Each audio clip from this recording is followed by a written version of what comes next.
के अनुसार राखी मंदिर की किस प्रकार बांधते हैं और इसका क्या महत्व होता है? नमोस्तुते। जैन दर्शन में ही वस्तुतः रक्षाबंधन का जो इतिहास मिला, मैंने बहुत सारे लोगों को दर्शनों में रक्षाबंधन की कहानी सुनी है।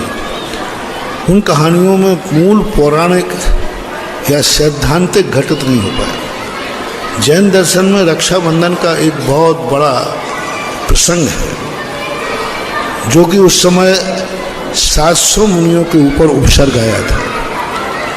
उपसर्ग करने के लिए विष्णु कुमार मुनि ने उस उपसर्ग को दूर किया और श्रावकों को फटकारा, क्योंकि राजा आताई था।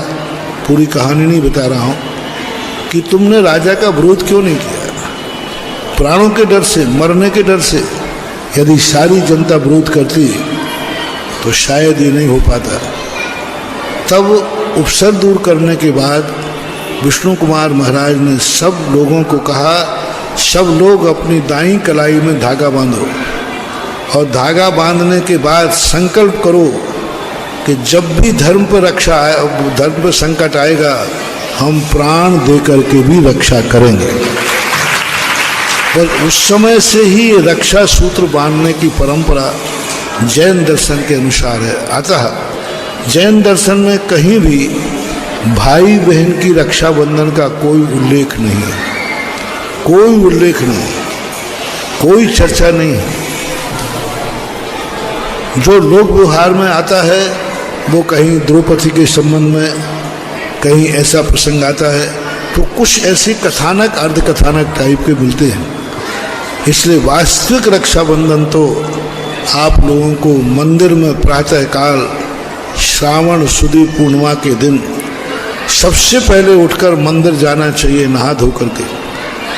और वहाँ के जो पंच होते हैं, कमेटी वाले होते हैं, उनको राखी मंदिर की वेदी पर रखना चाहिए। पहले यहाँ ललितपुर में भी होता था। जी होता है महाराज। अब पता नहीं क्या है।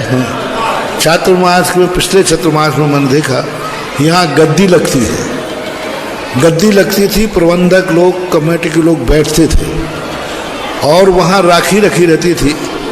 कमेटी के लोग उस रक्षा सूत्र को बांधते थे और कहते थे, संकल्प करो हम धर्म और धर्मात्माओं की रक्षा करेंगे।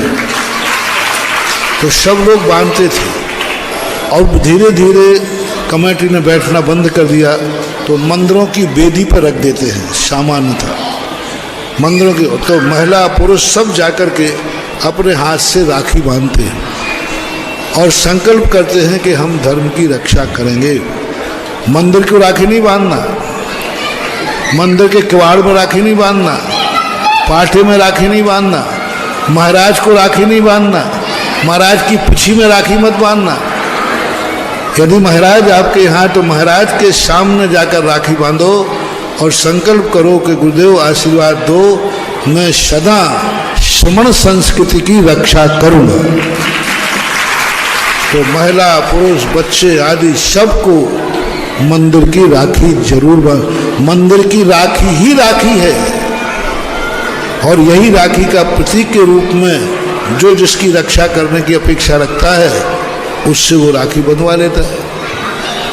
कई बार राखियाँ युद्ध में जाकर के बड़े बड़े राजा महाराजाओं को युद्ध में पत्नी भी पति को राखी बांध सकती है, बड़े छोटे लोग बड़े लोगों को बांध सकते, आप मेरी रक्षा करें। बड़े बड़े राजा महाराजाओं के संबंध में राखी मिलती है, ऐसा उल्लेख मिलते हैं। तो ये रक्षाबंधन एक सूत्र है। पुरुष पुरुष को भी राखी भेज सकता है, भाई भाई को भी राखी भेज सकता है, रिश्तेदार रिश्तेदार को राखी भेज सकता है। आप मेरी रक्षा करें, तो ये रक्षा सूत्र कहलाता है, इसका नाम ही है रक्षा सूत्र। अब वो नाना प्रकार की राखियाँ चल गई। आजकल राखी फैशन हो गई, फैशन नहीं है, एक बहुत बड़ा संकल्प है। तो इस प्रकार का मंदिरों में अभी समय है। सभी भारत के लोग जो जहाँ जहाँ लाइव में प्रवचन सुन रहे हैं, सभी लोगों से कहना है कि भारतवर्ष में जहाँ जहाँ लोग सुन रहे हैं, अपने अपने मंदिरों की कमेटी में कहें कि रक्षाबंधन के दिन मंदिरों में राखी रखें और वहीं पर आप राखी बांधें, और उसके बदले मंदिर की राखी बांधने में मंदिर की तरफ से नहीं बांधा, उस मंदिर की राखी का जो मूल्य हो वहाँ रखी हुई थाली में अथवा मंदिर में रखी हुई गुल्लक में अपने शक्ति प्रमाण वहाँ दान बोल करके आना चाहिए, दान डालना चाहिए। ये जैन दर्शन के अनुसार रक्षाबंधन का इतिहास है जो आप लोगों को करना चाहिए। नमो